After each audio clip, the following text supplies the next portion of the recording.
Oke, karena kayaknya masih ada yang bingung dan juga heran kenapa Kaisar Yuan akhirnya berperang dengan Zhou Fan, maka di sini Mimin akan menceritakan asal mula kejadian tersebut. Nah, jika ada kesalahan bisa diluruskan atau jika ada kekurangan bisa teman-teman tambahkan. Yang pertama, mungkin para reader semuanya sudah tahu dari manhwanya bahwa di awal-awal chapter Kaisar mendukung keluarga Luo. Lalu kenapa pada akhirnya mereka nanti akan berperang? Itu kan pertanyaan dari mereka yang mungkin belum membaca novelnya.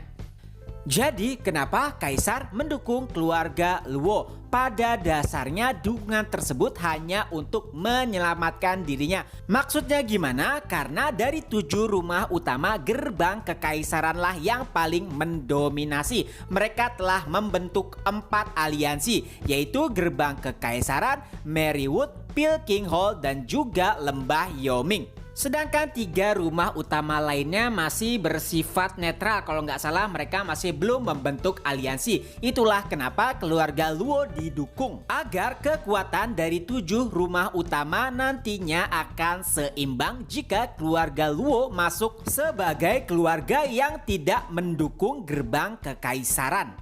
Intinya di sini Kaisar Yuan sangat khawatir jika kekuasaannya nanti diusik oleh kekuatan aliansi dari gerbang kekaisaran. Nah, di chapter awal apakah Zhou Fan mengetahui hal tersebut? Ya, Zhou Fan tahu hal tersebut. Tapi kenapa dibiarkan begitu saja? Itu semua karena pada awalnya Zhou Fan tidak memiliki kekuatan untuk melawan gerbang kekaisaran ataupun kaisar itu sendiri. Itulah kenapa ia masih membutuhkan dukungan dari Kaisar Yuan. Hingga akhirnya pada saat debat Esrotic, di sini Kaisar masih membutuhkan kemampuan Zhou Fan. Ia berharap jika setidaknya Zhou Fan bisa menghalang Huang Pu Qiantian. Tapi yang terjadi ternyata di luar prediksi dari Kaisar. Yang pertama, ternyata kemampuan Zhou Fan entah bagaimana bisa meningkat berkali-kali lipat. Bahkan Huang Pu Qiantian dibuat kewalahan. Dan di sana juga ternyata Huang Pu Qiantian menunjukkan jiwa naga Vena. Di mana sebenarnya jiwa naga Vena ini adalah milik kekaisaran Tianyu di bawah kendali keluarga Yuan. Dan gerbang kekaisaran di sini diminta hanya untuk menjaganya saja. Tapi siapa sangka ternyata salah satu dari 8 naga Vena, 8 atau 9 ya, memilih Huang Pu Qiantian sebagai tuannya. Tentu saja itu merupakan sebuah ancaman besar bagi kekaisaran. Nah, mungkin juga ada yang bertanya kenapa Kaisar sendiri tidak menggunakan jiwa naga Vena.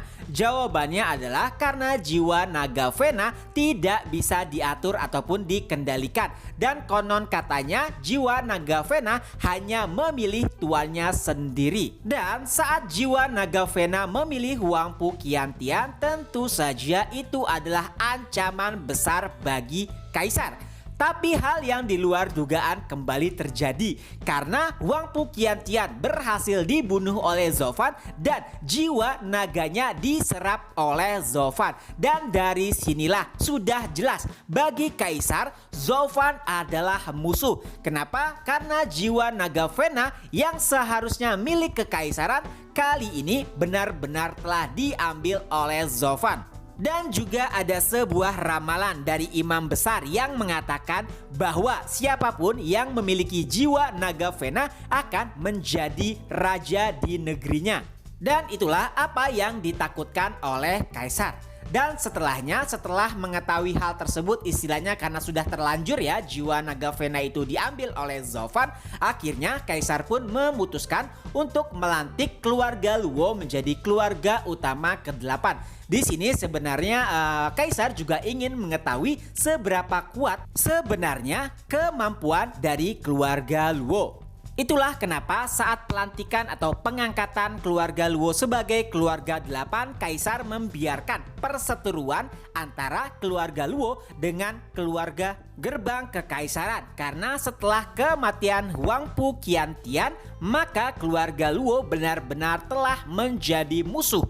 dari gerbang kekaisaran. Bahkan Luo Yunhai sendiri mendeklarasikan perang. Dan saat itu kaisar sudah tidak terlalu peduli kepada keluarga Luo. Ya intinya sih hanya berpura-pura peduli. Tapi tentu saja Zhou Fan mengetahui hal tersebut. Dan lagi-lagi hal yang tak terduga terjadi saat perseteruan antara gerbang kekaisaran dengan keluarga Luo. Ternyata keluarga Luo memiliki ahli yang tidak dapat diprediksi. Karena saat perseteruan tersebut terjadi, Li Jingtian, tidak hanya Li Jingtian, tapi para penatua baru keluarga Luo akhirnya muncul. Dan di sana bahkan gerbang kekaisaran dibuat tertekan. Lalu beberapa saat kemudian dalam suatu pertemuan, kaisar sempat memerintahkan sesuatu kepada Zhou Fan. Kalau nggak salah masalah pernikahan kayaknya sih ya. Lupa juga sih, tapi kayaknya itu dah. Kalau salah tolong di komentar lah ya. Nah, di sini Zhou Fan tidak menyetujui hal tersebut dan tentu saja itu membuat kaisar murka hingga akhirnya bahkan kaisar mengecap jika Zhou Fan dan juga keluarga Luo adalah pengkhianat. Dan itulah kalau tidak salah awal mula pertempuran antara aliansi keluarga Luo melawan aliansi gerbang kekaisaran. Karena di sini kaisar sudah tidak peduli bahkan menganggap keluarga Luo sebagai ancaman. Dan dari pertempuran tersebut juga kaisar nantinya akan diuntungkan. Jika keluarga Luo dikalahkan, maka salah satu dari apa yang mengancamnya akan dihilangkan. Begitu juga sebaliknya. Tapi lagi-lagi kemenangan berada di bawah kendali keluarga Luo. Lalu setelahnya saat kaisar berencana untuk memusnahkan pasukan milik Dugu Zantian, lagi-lagi Zhou Fan menghalang. Bahkan pasukan Dugu Zantian diambil alih oleh Zhou Fan. Disinilah awal mula pertempuran antara kedua belah pihak. Karena kehadiran Zhou Fan benar-benar telah menjadi ancaman mutlak bagi kekaisaran. Dan setelah itu juga akhirnya kaisar mengumpulkan orang-orangnya dan juga aliansinya yang terdiri dari Dragon Guardian dan juga pasukan Quan Rong untuk menggempur ataupun menyerang keluarga Luo dan juga para aliansinya. Jadi ya intinya perperangan ini terjadi karena kaisar ingin melindungi kekuasaannya. Yang artinya kekuasaan hanya boleh dimiliki oleh keluarga Yuan saja. Tidak boleh dimiliki oleh orang lain. Itulah kenapa kaisar mati-matian menjaga kekuasaannya. Nah, mungkin itu ya kurang lebih apa yang menyebabkan kaisar berperang melawan keluarga Luo. Jika ada kesalahan atau kekurangan tentu saja bisa dituliskan di kolom komentar. Ketemu lagi di next video. Bye bye.